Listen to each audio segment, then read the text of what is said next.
Hello, c'est Greg, j'espère que tu vas bien et je te souhaite la bienvenue dans cette nouvelle vidéo. Si tu viens de me découvrir à travers cette chaîne, je te partage des conseils, des astuces et des stratégies au sujet de l'achat-revente de biens immobiliers. Donc si ce sujet t'intéresse, n'hésite pas à t'abonner à la chaîne car l'achat-revente de biens immobiliers est mon activité principale. Alors dans cette vidéo, je voudrais te faire un point sur le marché immobilier. Je t'en ai déjà fait une autre il y a quelques semaines de ça, tout du moins peut-être que tu l'as vu la semaine dernière ou la semaine d'avant. Mais là en fait, je voudrais te faire un petit point par rapport au marché à venir et toi aussi si tu veux te lancer dans l'achat-revente de biens immobiliers, comment il va falloir que tu te comportes. Alors en fait, j'avais fait une vidéo qui était début 2023, donc normalement je crois que je l'avais sorti au mois de janvier 2023 et en fait je te disais un petit peu ce que je pensais du marché immobilier en 2023. Alors je suis pas devin, j'ai pas de boule de cristal, mais en fait je suis beaucoup sur le terrain, je vois un petit peu comment ça se passe, je vois les prix de l'immobilier, soit qui augmentaient, soit qui baissaient, soit qui stagnaient. Je discute aussi avec pas mal d'agents immobiliers et c'est pour ça que je te fais mon retour personnel. Peut-être que toi dans ton secteur c'est complètement différent et que le marché aussi est complètement différent. Mais ce que je te disais en janvier 2023, c'est qu'en fait, il y allait avoir une petite régularisation des prix du marché. En 2020, il y a eu un petit peu la crise que l'on a connue. Ça a ralenti considérablement le marché et je remarquais là depuis quelques temps, et ça je te dis ça c'est dans l'année 2022, qu'en fait il y avait énormément de biens qui à mon sens étaient surestimés. Le problème qu'il y a, c'est que celui qui décide du prix de ta maison ou de ton appartement, concrètement, c'est le marché et c'est l'estimation par rapport au marché. Si par exemple ta maison, tu as investi des dizaines de milliers d'euros et qu'aujourd'hui le marché il est un petit peu à la baisse, ta maison elle ne vaudra pas le prix que toi personnellement tu souhaites vendre. Et peut-être que tu as aussi beaucoup de vendeurs qui vont comparer le prix de leur maison par rapport peut-être à leur voisin aussi qui a vendu 6 mois avant ou 1 an avant, qu'il avait vendu peut-être 500 000 euros, mais aujourd'hui peut-être que sa maison elle en vaut 400 000 et lui il a du mal à comprendre ces choses-là. Et ça en fait, c'est beaucoup de vendeurs qui ont du mal à accepter que peut-être le marché est un petit peu à la baisse. Donc toi, si tu te lances dans l'achat-revente de biens immobiliers, il faut que tu essayes vraiment d'anticiper un petit peu ce qui va se passer à l'avenir. Ce que je veux dire par là, c'est qu'en fait, il va falloir prendre en compte, à mon sens, deux choses. Déjà d'une, là en 2023, il y a les taux d'intérêt qui ont un petit peu explosé. Ils ont vraiment augmenté. Donc ça, en fait, qu'est-ce que ça implique? Ça implique que la capacité d'emprunt des futurs acheteurs baisse. Et ça implique aussi que les futurs vendeurs, s'ils voulaient vendre leur maison ou leur appartement à tel prix, indirectement, vu que les futurs acquéreurs n'ont plus la même capacité d'emprunt, s'ils veulent vraiment vendre rapidement, ils sont obligés de faire une baisse. Et il y en a beaucoup qui ne sont pas prêts à ça. Il y en a certains, peut-être qu'ils ont aussi un projet immobilier derrière. Ils se disaient peut-être que moi, ma maison, je pouvais peut-être la vendre 400 000 euros, 450 000 euros, alors qu'aujourd'hui, peut-être qu'elle en vaut, je sais pas, je vais dire un exemple au hasard, 375 ou 350. Et ça, il y a énormément de vendeurs qui ont du mal à l'accepter. Donc, qu'est-ce qu'ils font?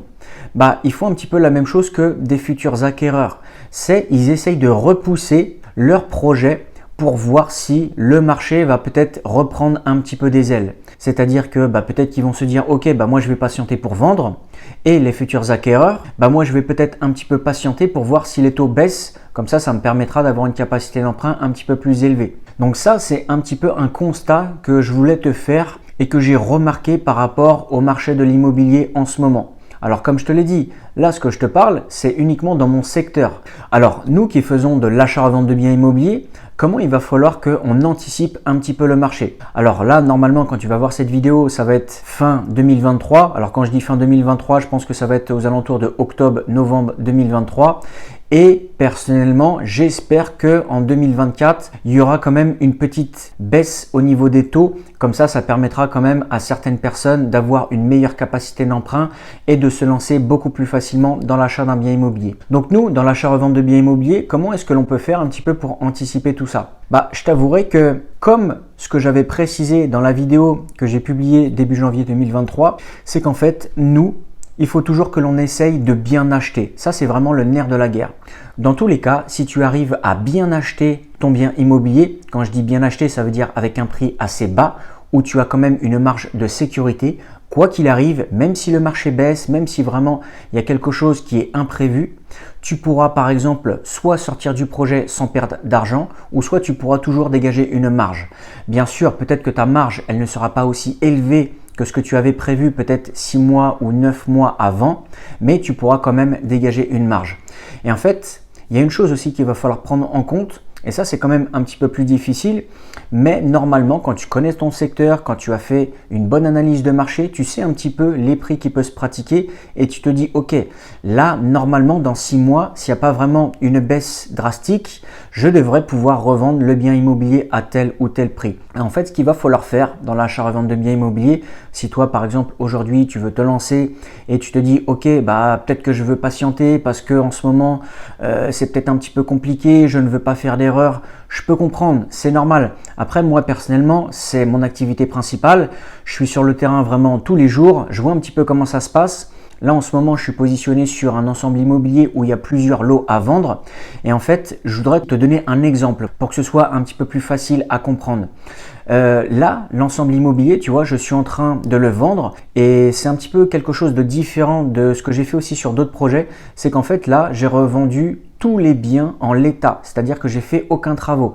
Et tous les biens nécessitaient soit un petit rafraîchissement, soit une rénovation, soit vraiment des gros travaux. De toute façon, je te ferai une vidéo à ce sujet, donc n'hésite pas à t'abonner à la chaîne. Je te montrerai vraiment le projet dans son intégralité. Et en fait, ce que j'ai constaté, c'est que c'était en 2023. Donc en 2023, comme je te disais, j'ai fait énormément de visites et ce que je constatais, c'est que je voyais qu'il y avait pas mal de personnes, que ce soit des marchands de biens ou des investisseurs, qui se positionnaient à des prix qui, personnellement, je trouvais que c'était très élevé. Je vais te donner un exemple. Là, dans mon secteur, dernièrement, j'avais visité un immeuble. Alors, c'était un immeuble où il était possible de faire plusieurs appartements. De mémoire, en plus, je t'avais fait une vidéo sur ma chaîne à ce sujet. Il y avait combien? Il y avait 1, 2, 3. On pouvait faire 3 ou 4 logements à peu près. Donc, c'était quand même des gros logements, des logements où on pouvait faire plus de 50 mètres carrés au niveau des surfaces des appartements. Et en fait, à la base, il y avait cet immeuble qui était vendu aux alentours des 375, 380, et je te dis ça de mémoire. Et l'agent immobilier me disait qu'il y avait des personnes qui voulaient se positionner à 350. Honnêtement, moi, quand je faisais mes calculs de rentabilité, le bien, je ne pouvais pas me positionner à plus de 300 000 euros. Alors tu vas me dire, c'est une très grosse négociation. Oui, je suis d'accord, c'est une très grosse négociation. Mais à un moment donné, il faut prendre en compte plusieurs choses. Quand tu vas te positionner, tu fais tes calculs de rentabilité et quand tu vas faire tes calculs de rentabilité, il faut que tu prennes en compte plusieurs choses. Déjà d'une, la marge que tu veux réaliser, c'est-à-dire qu'imaginons par exemple tu investis 300 000 euros, tu ne vas pas viser 20 000 euros de marge ou 30 000 euros de marge. En général, on dit qu'il faut viser minimum 20%. Donc si par exemple tu investis sur un projet dans sa globalité aux alentours des 300 000 euros, tu vas viser minimum 60 000 euros, d'accord? Et en plus, il y a les frais de notaire, les frais de financement, tu vas quand même essayer de viser un petit peu plus car tu veux également aussi te garder une marge de sécurité au cas où il peut y avoir une négociation sur divers lots.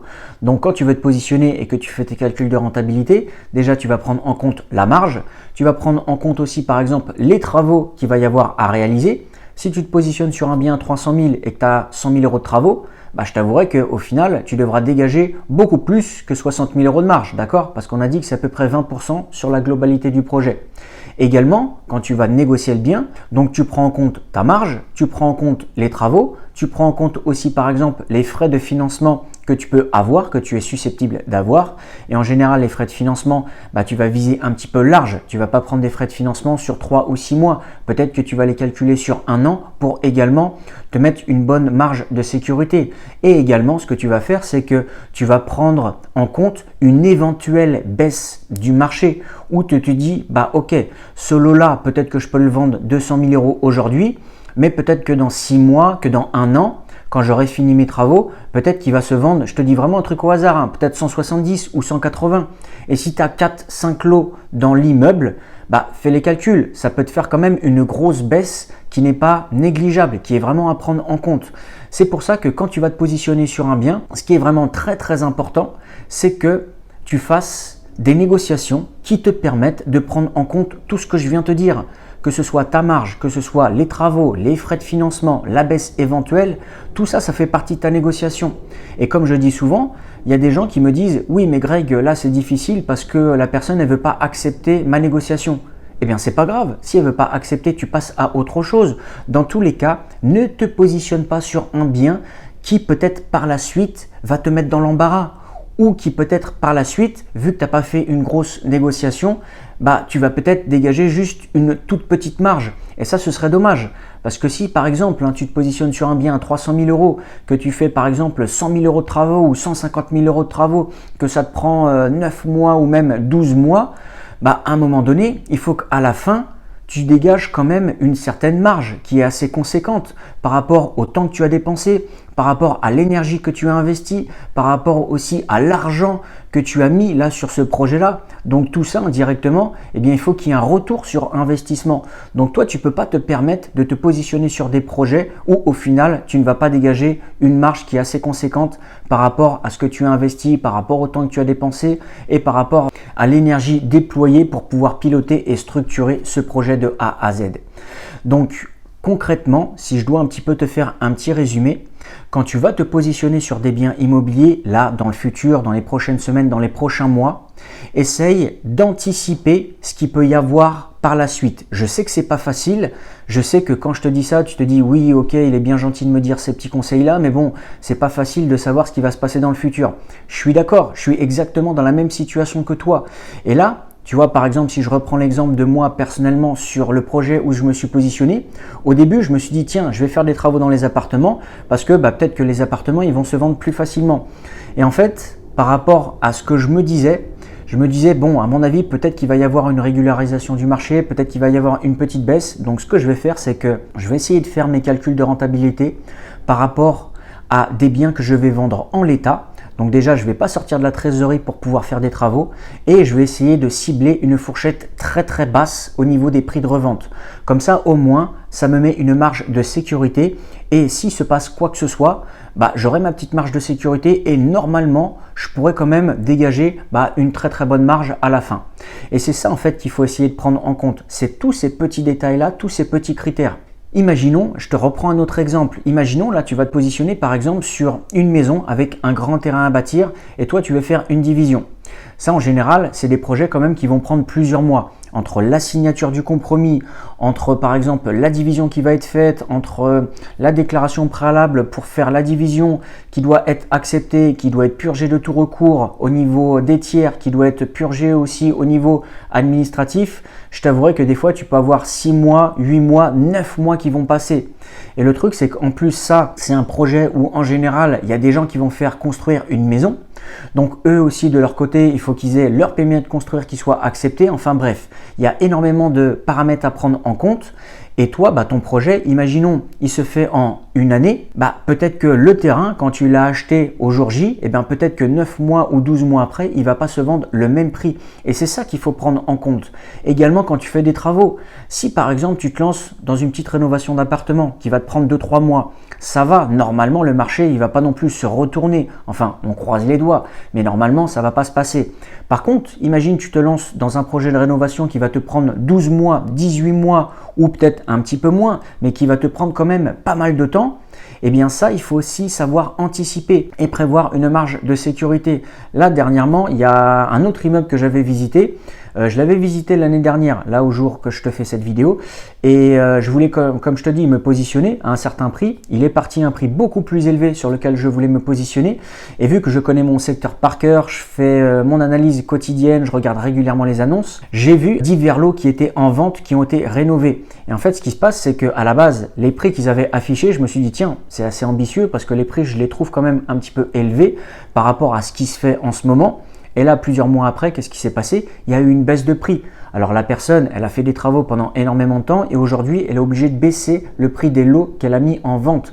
Et en plus, les lots, c'est des lots qui ont bien été rénovés, mais je t'avouerai que c'est un petit peu dommage. Et c'est ça, en fait, la clé un petit peu de la réussite. C'est-à-dire que tu vas essayer un petit peu d'anticiper ce qui peut se passer et par la suite, toi, tu auras toujours pris ta marge de sécurité au niveau de la négociation et surtout au niveau de l'achat. Et ça te permettra d'assurer tes arrières quand tu vas revendre les biens immobiliers. Et dans tous les cas, je t'avouerai qu'il vaut mieux faire de temps en temps une petite baisse sur un lot pour que tu puisses le vendre. Peut-être que tu dégageras une plus petite marge, mais au moins si par exemple tu as des frais de financement à rembourser ou quoi que ce soit parce que tu as fait un prêt à la banque, on rembourse le prêt à la banque le plus rapidement possible. Déjà ça c'est une première chose, et après tu essayes aussi de finaliser ton projet pour pouvoir passer à un autre projet. Même si par exemple ce projet-là tu n'as pas dégagé la marge que tu souhaitais dégager, dis-toi que c'est pas grave. Le plus important, c'est qu'on finalise un projet, qu'on dégage quand même une petite marge, même si elle est un petit peu plus réduite que ce qu'on avait prévu, c'est pas grave. On passe à un autre et de toute façon, tu pourras faire toujours de très bonnes affaires. En France, il y a de très très bonnes affaires à faire, que ce soit aujourd'hui, demain ou après-demain. Donc le but du jeu, c'est ça, c'est essayer de savoir un petit peu anticiper ce qui va se passer. D'accord, je sais que c'est pas facile, mais on essaye de se sécuriser et quand même de faire des bonnes négociations. Et si tes négociations, elles ne passent pas, qu'est-ce que tu fais? Eh bien, c'est pas grave, tu passes à un autre bien. Et à un moment donné, tu verras, tu tomberas sur une affaire qui sera intéressante, ou aussi ta négociation va passer, ou aussi tu pourras apporter de la valeur ajoutée pour pouvoir aussi le transformer en une bonne affaire. Donc, si tu penses que l'achat-revente de biens immobiliers t'intéresse et que tu veux te lancer dans le métier et que tu veux vraiment apprendre toutes les ficelles de A à Z pour éviter les erreurs de débutants et te lancer sereinement, n'hésite pas à cliquer sur le lien qui est dans la description. Tu auras un aperçu du programme de formation que je propose.